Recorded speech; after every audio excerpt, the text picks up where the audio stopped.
กับสบายดีและสวัสดีจ้าพี่เอฟซีเนาะขอโทษขออภัยนำกับเสียงเลยทุกคนเป็นวัดพี่เนาะเป็นวัดเป็นไออันนี้มันหนีซีมาเปิงสยิงคนเห็ดกินมันปีปลาตะเพียนพี่เนาะปีปลาตะเพียนกินข้าวเที่ยงพี่ทุกคนตอนนี้สยิงเป็นกะเอาขี่มันออกแล้วเนาะปลาตะเพียนช้อมตัวปีกินทอดกระแสบแต่ปลาดิ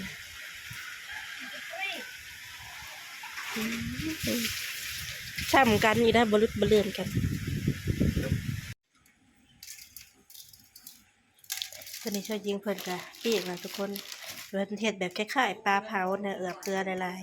ๆเอือบเกลือหลายๆเสียงเสะเอิญก็โอ้พี่น้องนี่ทุกคนปลาเอือบใส่เกลือหลายๆคล้ายๆเฮ็ดปลาเผาเนาะ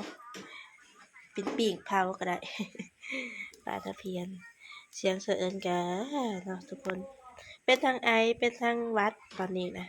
อากาศก็เปลี่ยนแปลงจังใดกับพี่น้องกันดูแลตัวเองดีๆเด้อเบิ่งแยตัวเองดีๆเด้อทุกคนนี่สุกแล้วทุกคนตอนนี้ก็สุกแล้วปิ้งปลาเฮามากินข้าวเที่ยงพี่น้องปิ้งปลาตะเพียนเด้อทุกคนมาเด้อพี่ๆที่คนกินข้าว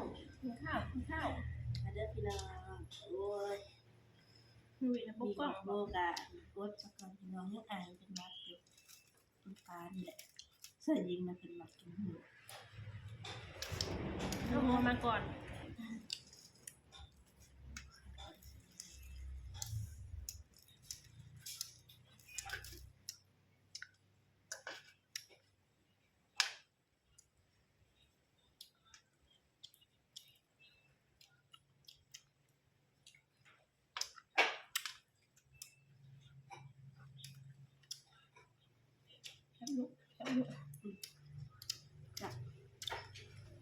มันร้อนเหมือนกันพักกันมากินข้าวในเรื่องพี่น้อง ปกติน่ะกินอยู่นอกนะลมแห้งมันนี่แห้งเป็นพิเศษอะไรหรอ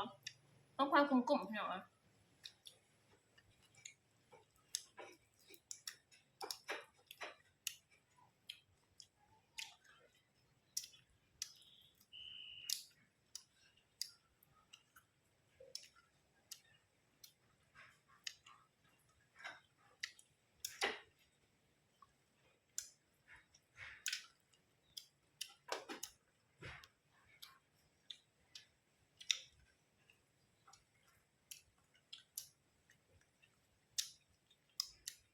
พวกที่มันมอง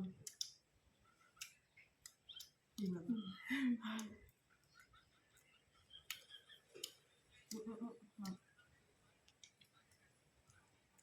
ผ่อนข้างนอกเดี๋ยวกินมาก่อนยังโตแล้วนะยังหลับคนฉีดคนคลายบอก ระหว่างเราเป็น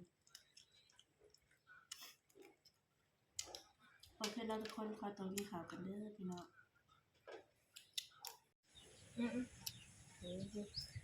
กินข้าวแล้วก็มาต่อด้วยของหวานใส่คน หวานพี่น้อง กินข้าวแล้วก็ต้องกินหวานลงน้ำลัง หวานแห้งเลยเพราะว่าที่หักซื้อให้ก็เลยหวาน โอ้ยอิสาเด็ดเนาะ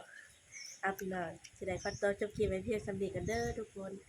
ถ้าผู้ใดมาก็อย่าลืมฝากกดไลค์เด้อแล้วก็คอมเมนต์ให้กำลังใจหนูเอิ้นซาร่าแล้วก็ซาวยินนี่เด้อทุกคนสำหรับวันนี้กะสบายดีและสวัสดีจ้าบ๊ายบาย